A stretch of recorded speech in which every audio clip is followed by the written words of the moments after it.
ಆತ್ಮೀಯ ಬಂಧುಗಳೇ, ಎಲ್ಲ ತಾಯಂದಿರೇ, ಯುವಕ ಮಿತ್ರರೇ, ಇವತ್ತು ರಾಜ್ಯ ಮಟ್ಟದ 2ನೇ ಜನಸ್ಪಂದನ ಕಾರ್ಯಕ್ರಮವನ್ನು ಹಮ್ಮಿಕೊಂಡಿದ್ದೀವಿ. ಮೊದಲನೇ ಜನಸ್ಪಂದನ ಕಾರ್ಯಕ್ರಮ ನವೆಂಬರ್ 27ನೇ ತಾರೀಕು ನಡೆದಿತ್ತು. ದಯಮಾಡಿ ಎಲ್ಲರೂ ಕೂಡ ನಿಶ್ಶಬ್ದವಾಗಿರಬೇಕು. ದಯಮಾಡಿ ಎಲ್ಲ ಬಂಧುಗಳಲ್ಲಿ ಮನವಿ ಮಾಡ್ತೇನೆ, ನಿಶ್ಶಬ್ದವಾಗಿರಬೇಕು, ಗಲಾಟೆ ಮಾಡ್ಕೊಳ್ಬೇಡಿ ಅಂತೇಳಿ ನಿಮ್ಮೆಲ್ಲರಲ್ಲೂ ಕೂಡ ಮನವಿಯನ್ನು ಮಾಡಲಿಕ್ಕೆ ಬಯಸ್ತಾ ಇದ್ದೇನೆ. ಸುಮಾರು 5,000ದಷ್ಟು ಕಳೆದ ಜನಸ್ಪಂದನ ಕಾರ್ಯಕ್ರಮದಲ್ಲಿ ಅರ್ಜಿಗಳು ಬಂದಿದ್ದವು.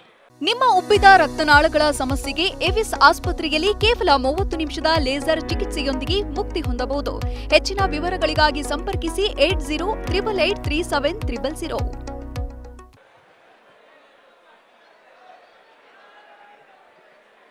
ಆ ಅರ್ಜಿಗಳಲ್ಲಿ 98%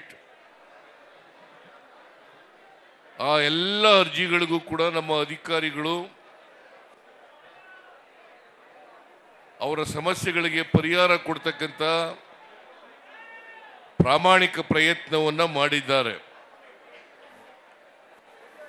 ಇನ್ನೊಂದು 2% ಮಾತ್ರ ಉಳಿದಿರಬಹುದು.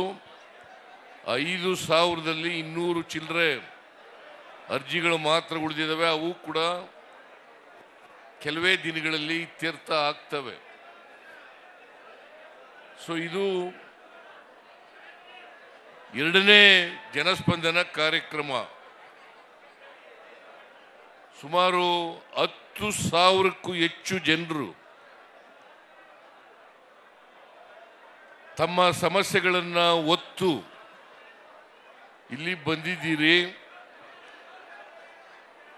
ನಿಮ್ಮ ಸಮಸ್ಯೆಗಳನ್ನು ನಾನು ನಿಮ್ಮ ಸ್ಥಳಕ್ಕೆ ಬಂದು, ನೀವಿರ್ತಕ್ಕಂಥ ಜಾಗಕ್ಕೆ ಬಂದು ನಿಮ್ಮನ್ನೆಲ್ಲ ಭೇಟಿ ಮಾಡಿ ಅರ್ಜಿಗಳನ್ನು ಸ್ವೀಕಾರ ಮಾಡ್ತಕ್ಕಂಥದ್ದು, ನಿಮ್ಮ ಸಮಸ್ಯೆಗಳನ್ನು ಆಲಿಸ್ತಕ್ಕಂಥದ್ದು, ಅದಕ್ಕೆ ಸರ್ಕಾರ ಪರಿಹಾರವನ್ನು ಒದಗಿಸ್ತಕ್ಕಂಥ ಕೆಲಸವನ್ನು ಮಾಡ್ತದೆ ಅಂತಕ್ಕಂಥ ಮಾತುಗಳನ್ನು ಹೇಳಲಿಕ್ಕೆ ಬಯಸ್ತಾ ಇದ್ದೇನೆ.